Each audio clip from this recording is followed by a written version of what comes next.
விசிகாவினுடைய மாநாடு நடந்து முடிந்திருக்கிறது. தமிழகத்தினுடைய தவிர்க்க முடியாத அரசியல் சக்தியாக விசிகா, அந்த வார்த்தைகளை இப்போது இருக்கிற அரசியல் சூழலை எப்படி கன்சிடர் பண்ண வேண்டியது?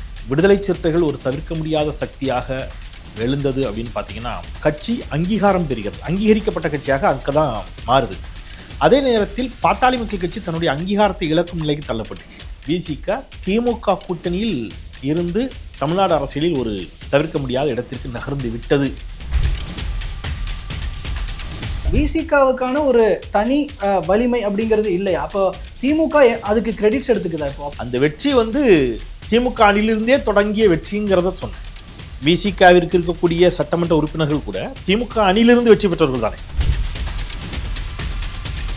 இடதுசாரிகள் வெளியிலிருந்து ஆதரிக்கிறார்கள், விசிக உள்ளிருந்து ஆதரிக்கிறார், அமைச்சரவையில் பங்கெடுத்துக் கொண்டது. ஆனால் இன்றைக்கு தன்னுடைய நிலைப்பாட்டை அவர் அறிவித்திருக்கிறார்.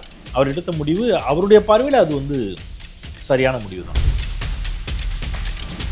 விஜய் அவர்களினுடைய அரசியலுக்கு அப்புறமா ஒவ்வொரு கட்சியிலிருந்துமே வாக்குகள் நிறைய சரிவு ஏற்பட்டிருக்கு, வாக்கு வங்கி சரிஞ்சிருக்கு.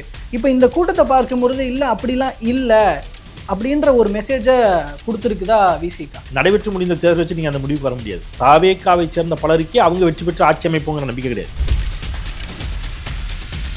விசிகா ஆளுங்கட்சியாக பரிணமிக்கும் அப்படிங்கிற விஷயத்தை சொல்கிறார். தமிழக அரசியல் அதுக்கான பாசிபிலிட்டிஸ் இருக்கா எதிர்வரும் காலங்களில்? இந்த சமூகத்தில் அது சாத்தியமா உடனடியாக அப்படிங்கிறதுல அவருக்கே அதில் மாற்று கருத்து இருந்திருக்கு.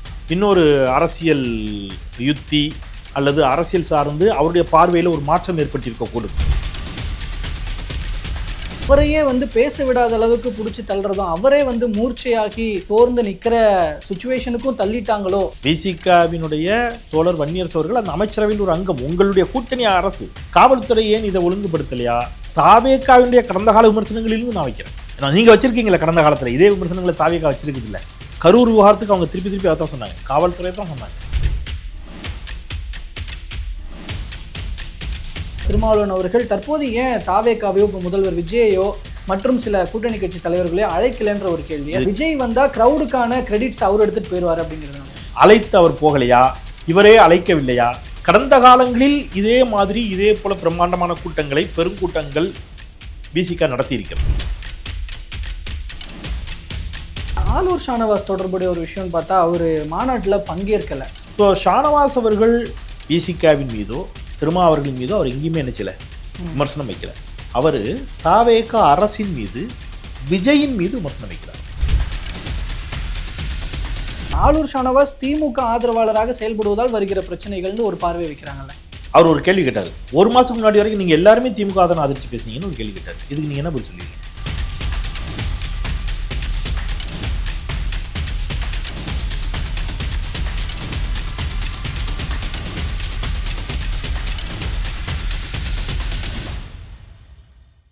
அனைவருக்கும் அன்பு வணக்கம். இன்றைய சிறப்பு நேர்காணலில் நம்மோடு பத்திரிகையாளர் திரு செந்தில்வேல் அவர்கள் இணைந்திருக்கிறார். அவரிடம் தற்போதைய அரசியல் விவகாரங்கள் குறித்து பேசலாம். சார் வணக்கம். விசிகாவினுடைய மாநாடு நடந்து முடிந்திருக்கிறது. ஆக்சுவலாக அந்த மாநாட்டில் நிறைய விஷயங்கள் பேசுவாங்கன்னு எதிர்பார்க்கப்பட்டது. பட் நடந்த சுச்சுவேஷன் என்னன்றது தெரியும், அதனால் பேசிய பேச்சுக்கள்ன்றது குறைவு தான். அதில் எஸ்பெஷலி சொன்ன பேச்சுக்கள்லேருந்து ஆரம்பிக்கலாம். அதாவது தமிழகத்தினுடைய தவிர்க்க முடியாத அரசியல் சக்தியாக விசிகா உருவெடுத்திருக்கிறது என்பதை மீண்டும் ஒரு முறை நிரூபித்திருக்கிறது இந்த மாநாடு, இங்கே வந்திருக்கிற கூட்டம் அப்படின்னு திருமாவளவன் ரொம்ப பெருமிதத்தோடு சொல்லியிருக்கிறார். அந்த வார்த்தைகளை இப்போது இருக்கிற அரசியல் சூழலை எப்படி கன்சிடர் பண்ண வேண்டியிருக்கு? நிச்சயமாக. அதற்கு முன்பாக அவருக்கு நம்முடைய பிறந்தநாள் வாழ்த்துக்களை நானும் சீசவன் வாயிலாக தெரிவித்துக் கொள்வதில் மகிழ்ச்சி. விடுதலை சிறுத்தைகள் ஒரு தவிர்க்க முடியாத சக்தியாக எழுந்தது அப்படின்னு பார்த்தீங்கன்னா, அது வரலாற்றில் அந்த டைம் ரொம்ப முக்கியமான காலகட்டம். எப்படின்னு கேட்டிங்கன்னா, 2 நாடாளுமன்ற உறுப்பினர்கள், ஒன்று எழுச்சி தமிழர் தோழர் திருமா அவர்கள், இன்னொன்று தோழர் ரவிக்குமார் அவர்கள். இவர் பானை சின்னத்திலும் அவர் உதயசூரியன் சின்னத்திலும் வெற்றி பெறுகிறார்கள் 2019. ஆனால் 2 MP. அதன் பிறகு 2021 6 இடங்களில் போட்டிட்டு 4 இடங்களில் வெற்றி பெறுகிறார்கள், 4ம் பானை சின்னத்தில் திமுக கூட்டணியில். 2024 நாடாளுமன்ற மக்களவைத் தேர்தலில் திரு ரவிக்குமார் அவர்கள் பானை சின்னத்திலேயே மீண்டும் போட்டியிடுகிறார். முதல்ல உதயசூரியன் சொன்னால் அப்புறம் பானை சின்னம், அப்புறம் 2 பேருமே பானை சின்னத்தில் போட்டியிடுகிறார்கள். யார்? எழுச்சி தமிழர் திருமா அவர்களும் சரி, தோழர் ரவிக்குமார் அவர்கள் 2 பேருமே பானை சின்னத்தில் போட்டிட்டு இருவரும் திமுக அணியில் வெற்றி. அப்போ முதல் முறையாக வரலாற்றில் விசிகவிற்கு 4 சட்டமன்ற உறுப்பினர்கள், அதில் 2 பேர் பொது தொகுதியிலிருந்து தேர்ந்தெடுக்கப்பட்டவர்கள், 2 நாடாளுமன்ற உறுப்பினர்கள், இவங்கெல்லாம் சொந்த சின்னத்தில் வெற்றி பெற்றவர்கள். கட்சி அங்கீகாரம் பெறுகிறது, அங்கீகரிக்கப்பட்ட கட்சியாக அங்கே தான் மாறுது.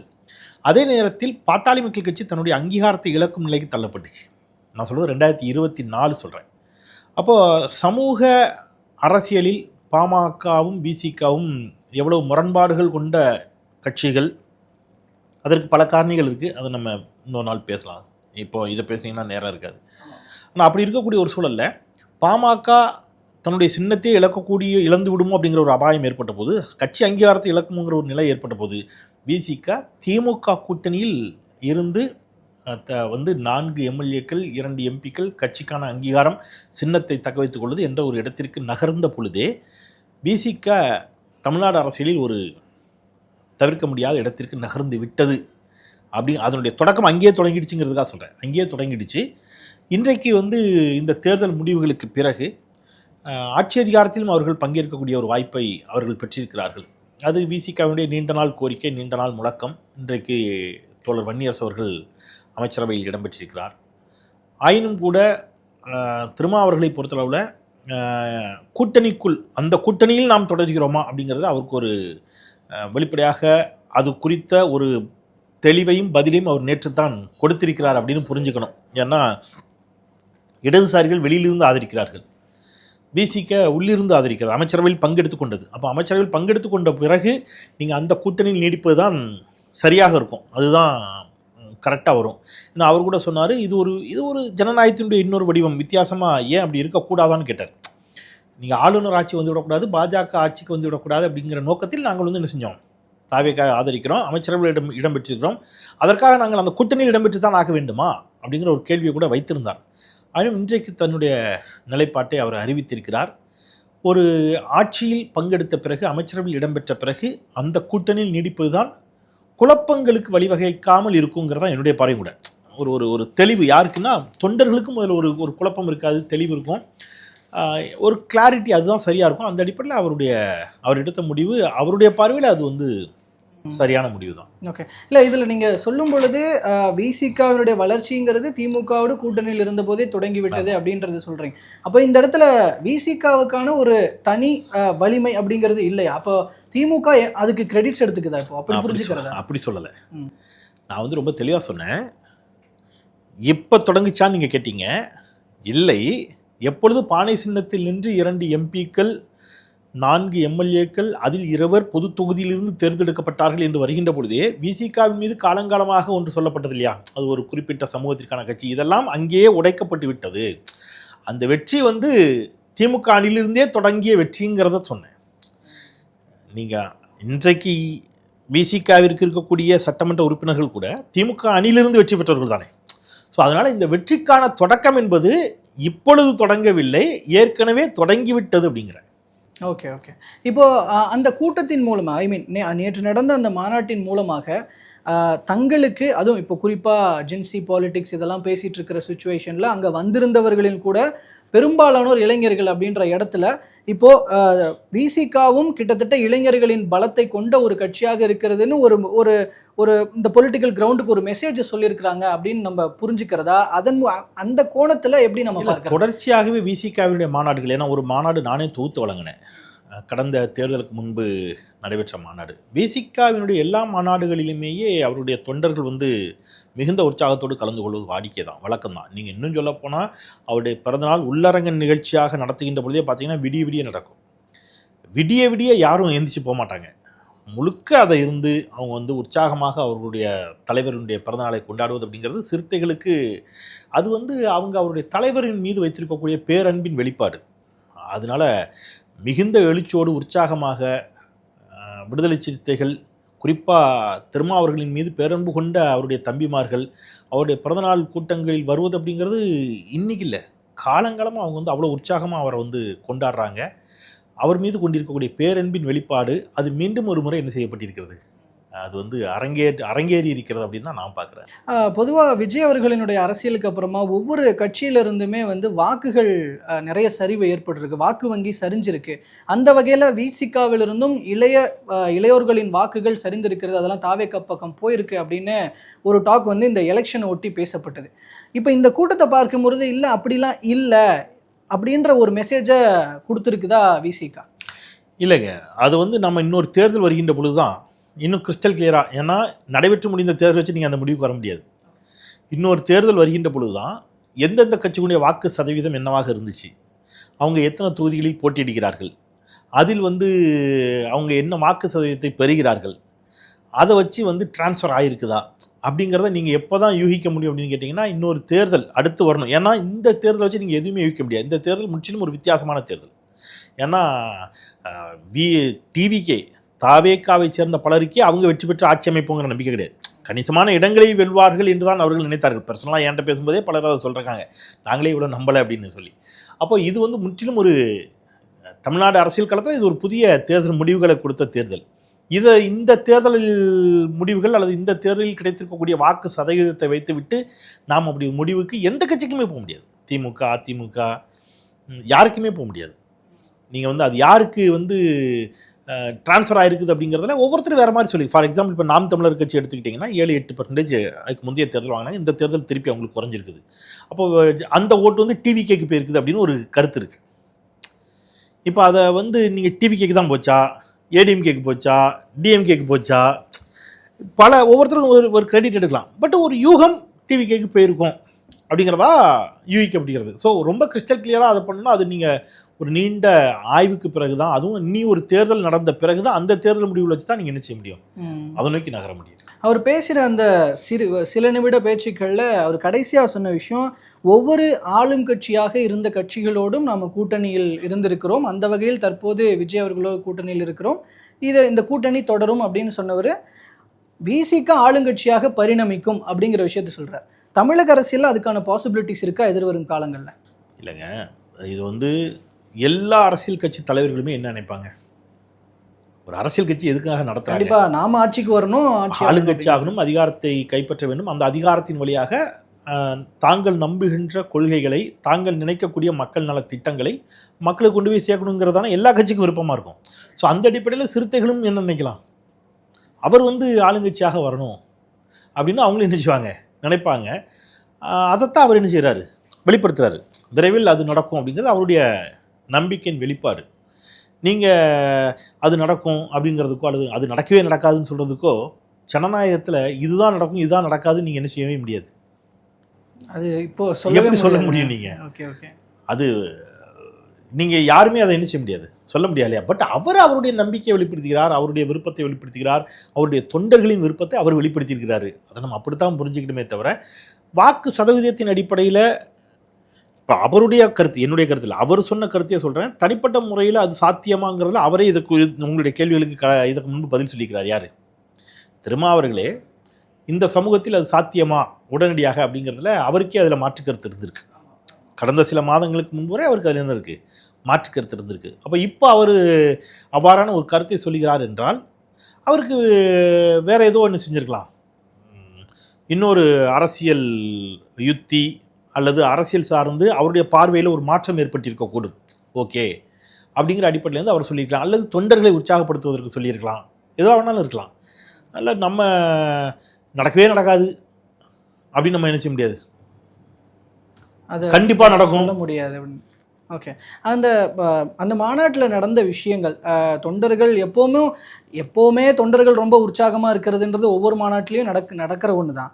பட் இந்த டைம் ரொம்ப அவரையே வந்து பேச விடாத அளவுக்கு பிடிச்சி தள்ளுறதும், அவரே வந்து மூர்ச்சையாகி ஒரு மாதிரி சோர்ந்து நிற்கிற சுச்சுவேஷனுக்கும் தள்ளிட்டாங்களோ அப்படிங்கிற ஒரு விஷயம் இருக்கு இல்லையா? அது எந்த அளவுக்கு இப்போ ஒரு கவலைக்குரிய ஒன்றாக நீங்கள் பார்க்குறீங்க? இல்லை, அது அவர் மீது கொண்ட பேரன்பில் அவரை எப்போவுமே அவரை சுற்றி ஒரு பெரும் கூட்டம் இருக்கும், சிறுத்தைகள் கூட்டம் இருக்கும். இன்றைக்கு தோழர் எவிடன்ஸ் கதிர் அவர் திருமாவின் மீது பேரன்பு கொண்டவர். அவர் கூட நீங்கள் கேட்குறது ரொம்ப கவலையோடு எழுதியிருந்தார்.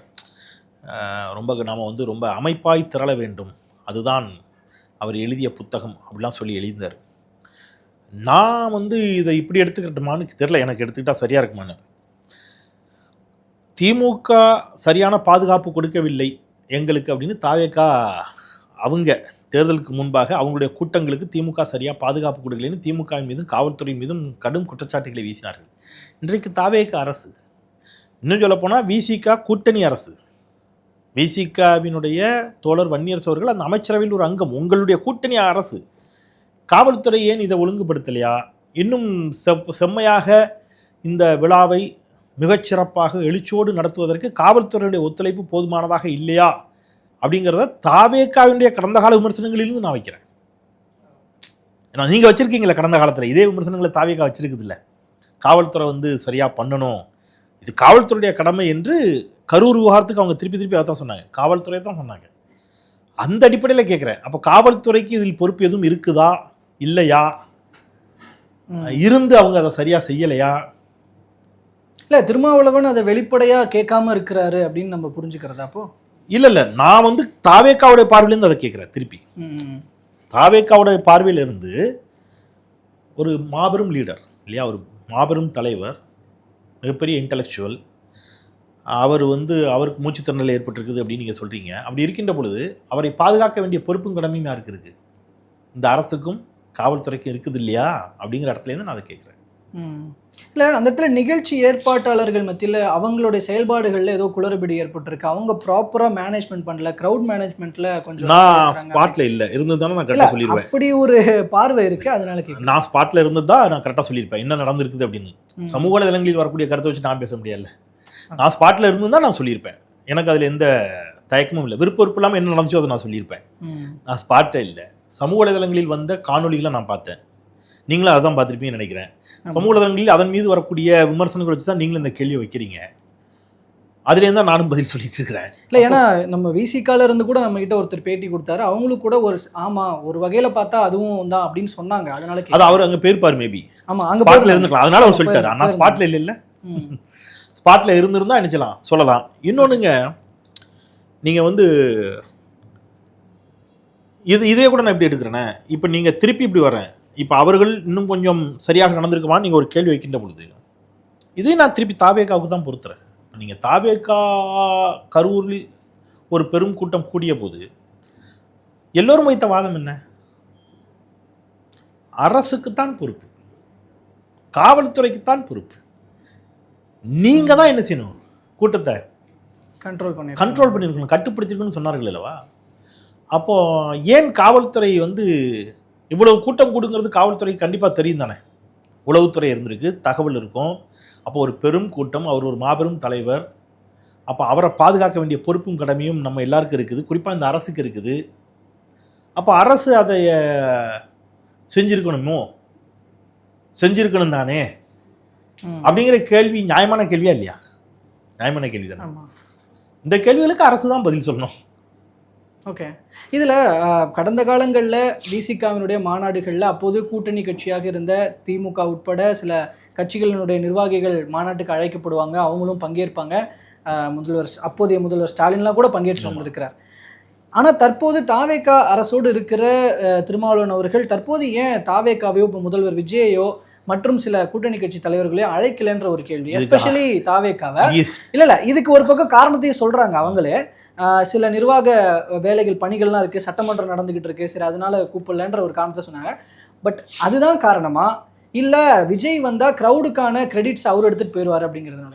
இல்லை, இதுக்கான பதிலை யார் தான் சொல்லணும்? எக்ஸாக்டான பதிலை விசிகா தான் சொல்லணும் இல்லையா? முதல்ல அவங்க அழைச்சாங்களா அதுவே நமக்கு தெரியாது. வைகோ அவர்களுடைய நிகழ்ச்சிக்கு விஜய் அழைக்கப்பட்டும் அவர் என்ன செய்யலை, போகலை. அதன் பிறகு திரு வைகோ அவர்கள் தரப்புலேருந்து ஒரு விளக்கம் கொடுக்கப்பட்டுச்சு, இல்லை நாங்கள் தான் வர வேண்டாம்னு சொல்லிட்டோம், ஏன்னா நீங்கள் வந்தீங்கன்னா கூட்டத்தை கட்டுப்படுத்த முடியாது, நாங்கள் சொல்லிட்டோம்னு வைகோ தரப்புலேருந்து ஒரு விளக்கம் கொடுக்கப்பட்டுச்சு. இவங்க அழைத்தார்களானே நமக்கு நிச்சயாது, உங்களுக்கும் தெரியாது எனக்கும் தெரியாது. அழைத்தார்களே என்றே தெரியாத போது அவர் ஏன் போல நம்ம எப்படி கேட்கறது? இல்ல அப்போ நாங்க அழைச்சோம், இல்ல இவங்க ஏன் போகலன்னு நான் கேட்கல, இவங்க ஏன் கூப்பிடலன்னு கேட்கறேன். அதான் கூப்பிடலங்கிறது நமக்கு தெரியாதுல்ல.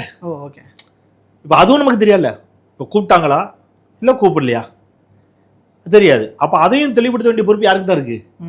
விசிகாவுக்கு தானே இருக்குது. நாங்கள் முதலமைச்சர் அழைச்சோம் அல்லது அமைச்சர்கள் அழைச்சோம், ஏதோ ஒன்று இருக்கணும்ல.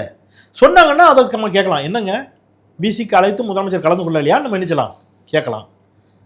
நீங்கள் இவங்க அழைச்சாங்களானே நமக்கு தெரியாது, அழைத்து அவர் போகலையா, இவரே அழைக்கவில்லையா, எதுவுமே நமக்கு என்ன தெரியாதுல்ல. அப்புறம் விஜய் போனார்னா அந்த கிரெடிட் அவங்க எடுத்துப்பாங்கிற வாதத்தில் எனக்கு உடன்பாடு இல்லை. ஏன்னா நான் அதான் முதலே உங்கள்கிட்ட சொன்னேன், கடந்த காலங்களில் இதே போல பிரம்மாண்டமான கூட்டங்களை, பெருங்கூட்டங்கள் விசிகா நடத்தி இருக்கிறது. ஒரு மாநாடு நானே தொகுத்து வழங்கினேன் தேர்தலுக்கு முன்பாக. அந்த மாநாட்டில் இதே மாதிரி பெரும் கூட்டம், கட்டுக்கடங்காத கூட்டம். அப்போ விஜய் கட்சி இன்னும் சொல்லப்போனால் அப்போ விஜய் கட்சியே ஆரம்பிக்கலேன்னு நினைக்கிறேன், என் நினைவு சரியாக தான், கட்சியே ஆரம்பித்த ஞாபகம் இல்லை, விஜயோட விசிகா கூட்டணியும் இல்லை.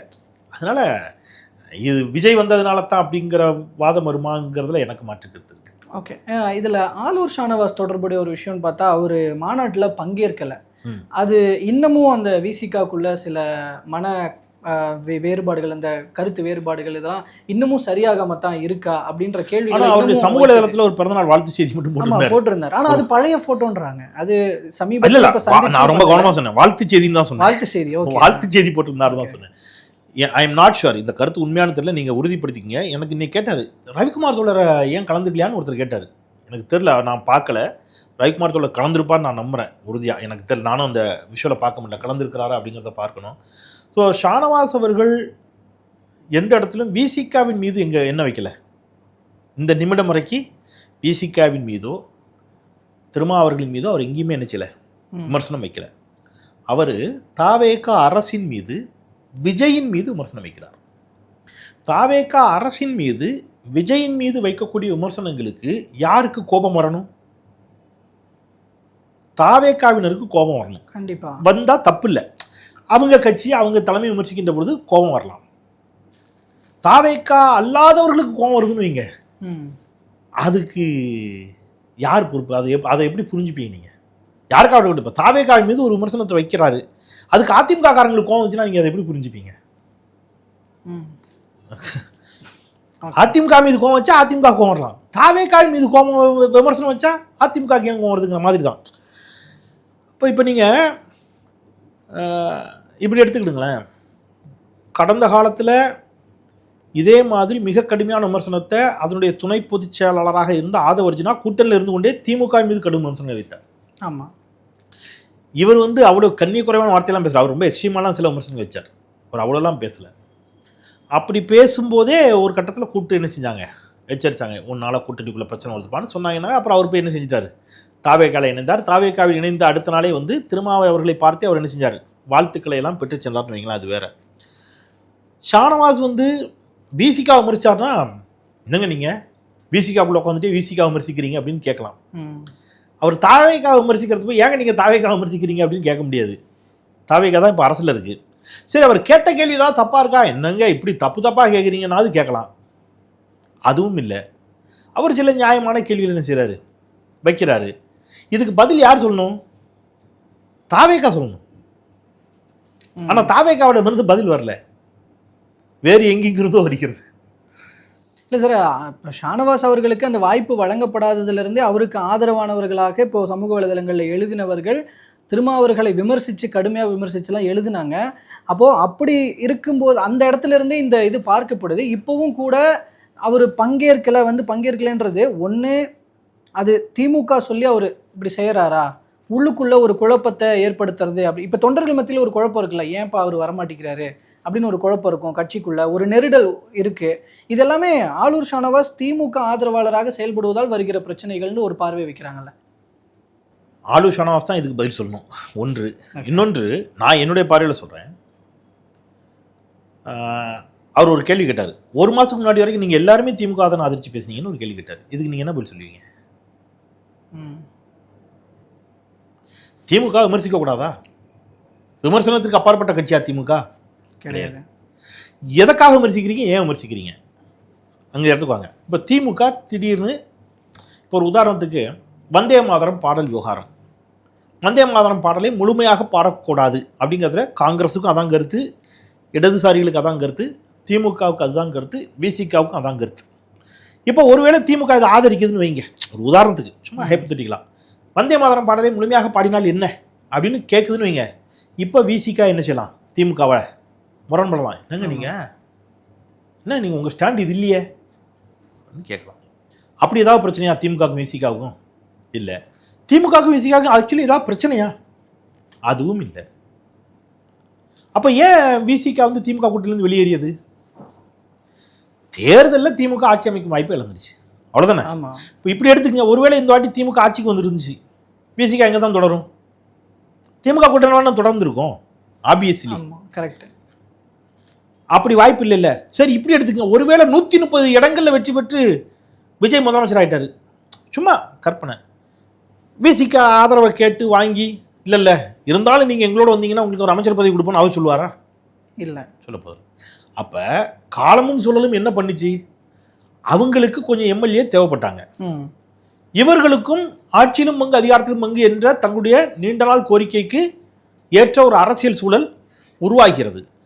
அப்போ ஆளுநர் ஆட்சி வந்துடக்கூடாதுங்கிறதுல எல்லோருக்கும் ஒருமித்த கருத்து இருக்குது. அப்போ ஆதரவு கொடுக்குறாங்க, அமைச்சரவையில் இடம்பெறுகிறார்கள். சரி, வேற வழியில் அமைச்சரவையில் இடம்பெற்றாச்சு, திமுகவோட ஜாயின் பண்ண முடியாது, திமுகவோடு இனி கூட்டணி இல்லை, தாவேகாவோட கூட்டணிங்கிற இடத்துக்கு வர்றாங்களே தவிர கொள்கை முரண்பாடு ஏதாவது இருக்குதா? எதுவும் இல்லை. அப்படி இருக்கின்ற பொழுது இவங்க சொல்லி அவங்க பேசுனாங்களா, அவங்க சொல்லி இவங்க பேசுனாங்களா? இது தாவேகாவோடு கூட்டணி சென்று விட்டார்கள், தப்பு இல்லை, அது அவங்களுடைய முடிவு. தாவேகா ஆட்சியில் நடக்கக்கூடிய சிக்கல்களை நாம் சுட்டி காட்டணுமா வேண்டாமா, கேட்கணுமா வேண்டாமா? ஒரு பட்டியல் சமூக மாணவன் கொடூரமாக கொலை செய்யப்படுகிறான். ஏண்டான்னு கேட்டால் கோஷ்டி பூசல்னு அமைச்சர் சொல்லிடுறாரு, விசாரிக்கிறதுக்கு முன்னாடியே சொல்றாரு. அந்த பெற்றோர்கள் என்ன சொல்றாங்க, 20 பேர் சேர்ந்து ஒருத்தனை அடிக்கிறது கோஷ்டி பூசலா, என்னங்க இது அநியாயம் அப்படின்னு தாவேகாவை நோக்கி கேட்கின்ற பொழுது, ஒரு பட்டியல் சமூக மாணவனின் பக்கம் நின்று அரசை நோக்கி கேள்வி கேட்பவன் விமர்சனத்திற்கு உள்ளாக்கப்பட வேண்டுமா, அரசின் பக்கம் நின்று கேள்வி கேட்கிறவனை திட்டவன் சரியானவரா? இந்த ரெண்டுல யார் சரியானவர்? பாதிக்கப்பட்டவர்களுக்கு ஆதரவா இருக்கிறவங்க நின்று அரசு கேள்வி கேட்கறாங்க. வேங்கவேல் அதுதானே எல்லாரும் செஞ்சோம், அதுதான் நியாயமும் கூட. வேங்கவேல் விகாரத்துல விசிகா கூட்டணியில் இருந்தாலும் விசிகா தோழர்கள் பல பேர் அன்றைக்கு திமுக அரசு நோக்கி காத்திரமாக கேள்வி எழுப்பினார்கள். அதுதான் சரி, நான் ஆணித்தரமா சொல்றேன்.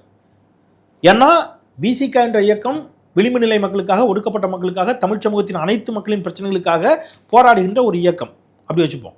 அப்படி இருக்கின்ற பொழுது வேங்கவேல் பிரச்சனைக்காக ஒரு குரல் எழுப்பப்பட்ட குரல் இப்போ எதற்காகவும் எழுந்திருக்கணும்? ஒரு அரசு பள்ளியில மனித மனம் கலக்கப்படுகிறது, அதற்காகவும் எழணும். சரி, எழவில்லை என்பதை தாண்டி யாரேனும் ஒருவர் அதை எழுப்புகின்ற பொழுது எழுப்புகிறவரையும் நாம விமர்சிப்போம் அப்படின்னு சொன்னா அது சிக்கல் எங்கேங்கிறத மக்கள் தான் முடிவு பண்ணணும்.